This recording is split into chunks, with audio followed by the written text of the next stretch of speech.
Décidément, BTS aura définitivement laissé une marque dans l'histoire de la musique. Après 17 ans, le site web Rolling Stone a enfin mis à jour son classement des 500 plus grands titres de tous les temps.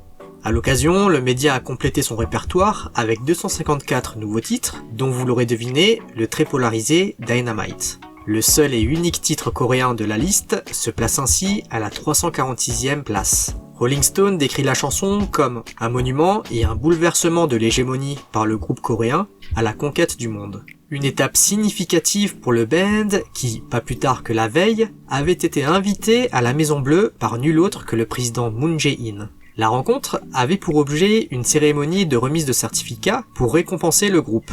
Le certificat décerné par le président attribuait aux garçons le titre d'envoyés spéciaux présidentiels pour la culture et les générations futures.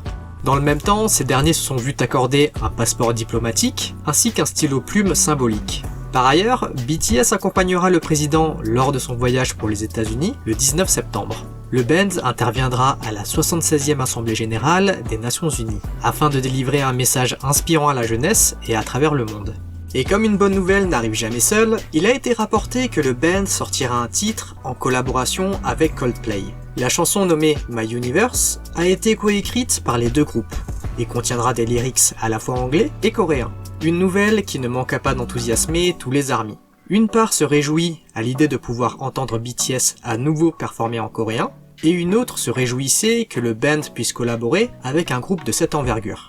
À plus forte raison lorsque l'on sait que Coldplay a une place toute particulière dans le cœur de vie. L'artiste avait de multiples fois énoncé le band britannique lorsqu'il était questionné sur ses inspirations ou sur une collaboration qu'il souhaiterait faire. L'admiration de Taehyung pour le groupe ne date pas d'hier. Il avait évoqué Coldplay comme le featuring de ses rêves à Wembley, et avait répété cela lors d'une interview avec iHeartRadio. Dans un entretien avec Bustle, il avait choisi Daddy de Coldplay comme chanson favorite. Et durant l'interview de Rolling Stone, il a été révélé que le cover de Fix You par BTS a été suggéré par V. Son rêve semble donc enfin devenir réalité. Ce qui ne peut que réjouir les fans de l'idol, qui voient ici des années d'efforts dans l'industrie musicale récompensées. Et saviez-vous que vous pouviez également me récompenser en mettant un pouce bleu et en vous abonnant? Vous le saviez? Bon, alors passons à la suite. Il y a de cela quelque temps, un sondage en Corée a été organisé afin de déterminer quels sont les 3 plus beaux visages féminins de la K-pop. Les résultats ont dévoilé que parmi l'intégralité des artistes K-pop en activité, les 3 idoles à l'esthétique incomparable étaient Miyeon de Idol, Karina d'Aespa et Jisoo de Blackpink. Mais plus récemment, le 14 septembre, c'est Forbes Korea qui dévoila les résultats de son enquête pour déterminer le Visual King et la Visual Queen. Le sondage, mené pendant 2 semaines sur une sélection d'idoles, a révélé que selon les participants, le titre de Visual Queen revenait à Jiwoo de Dreamcatcher, totalisant 22 127 votes, soit 45% des voix. Concernant le titre de Visual King, ce dernier revient à Jin de BTS. L'artiste remporte ce dernier avec 36% des voix et consolide ainsi son surnom très justement choisi. I'm worldwide handsome.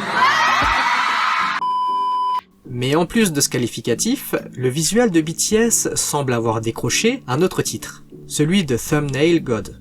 La raison derrière cette dénomination?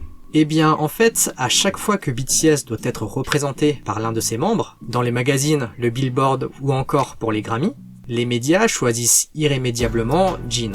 Mais l'intérêt pour l'esthétique incomparable de l'artiste n'est pas récent. Jin a été utilisé pour toutes les miniatures de la chaîne officielle de MTV, ou encore pour illustrer les grandes marques en collaboration avec BTS.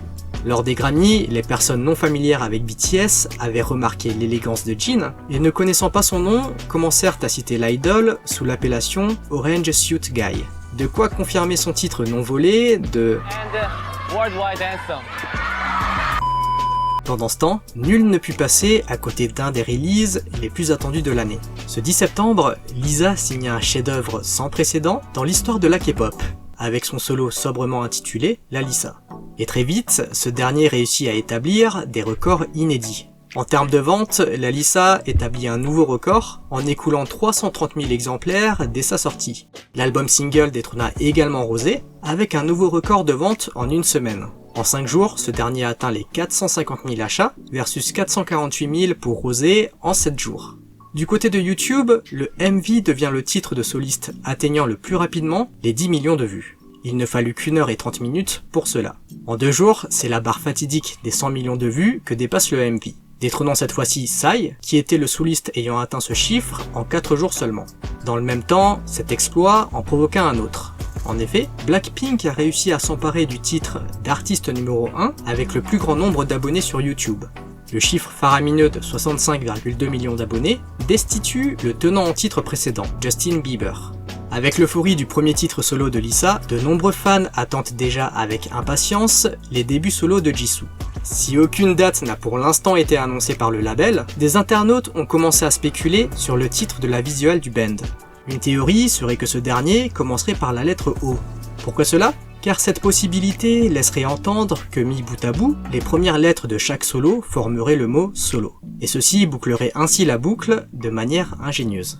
Bon les amis, on se retrouve la semaine prochaine pour une nouvelle vidéo. N'hésitez pas à liker, à vous abonner et à activer la cloche si ça vous a plu. N'hésitez pas à venir également sur Instagram. Allez, on se dit à toutes et bye bye.